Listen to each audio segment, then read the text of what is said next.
Halo teman-teman, kita sama-sama tahu ya kalau listrik itu ada di mana-mana. Nah, kita akan membahas tentang cara menangani kecelakaan listrik atau kesetrum di rumah. Tapi sayangnya kadang-kadang kecelakaan seperti kesetrum bisa saja terjadi. Jadi sangat penting untuk tahu apa yang harus dilakukan jika kejadian seperti ini terjadi di sekitar kita.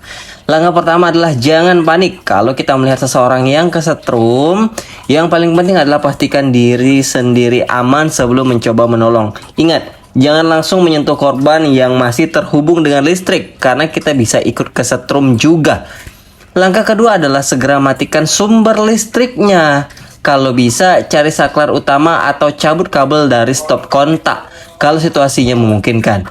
Mematikan aliran listrik akan menghentikan efek strum pada korban. Jadi ini adalah langkah yang sangat penting untuk dilakukan.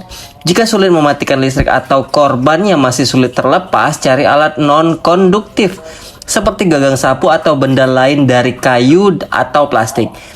Gunakan alat ini untuk memisahkan korban dari sumber listrik karena bahan tersebut tidak menghantarkan listrik.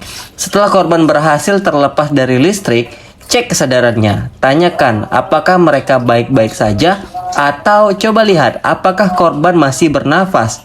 Kalau korban tampak tidak sadarkan diri atau tidak bernafas, kita perlu melakukan pertolongan pertama tambahan. Jika korban tidak bernafas dan tidak ada detak jantung, kalian bisa melakukan CPR atau RJP atau resusitasi jantung paru jika kalian mengetahui caranya. Cara ini bisa membantu mengembalikan aliran darah dan oksigen dalam tubuh korban.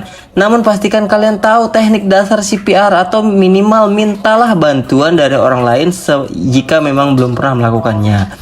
Segera hubungi ambulans atau tenaga medis jika korban mengalami luka serius seperti luka bakar, tidak sadarkan diri, atau menunjukkan gejala kesulitan bernafas. Kecelakaan listrik bisa berdampak serius pada otot jantung dan organ lain.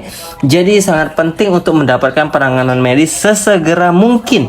Hindari memberikan minuman atau makanan pada korban segera setelah kejadian, terutama jika mereka masih dalam kondisi shock atau trauma. Biarkan mereka tenang sambil menunggu tenaga medis datang. Nah, jadi itu langkah-langkah penting yang perlu dilakukan. Ingat, yang paling penting dan paling utama adalah keselamatan kita sendiri dan segera memutuskan aliran listrik agar korban bisa terbebas dari bahaya setrum. Ya, semoga informasi ini bermanfaat. Tetap sehat dan selalu sehat ya.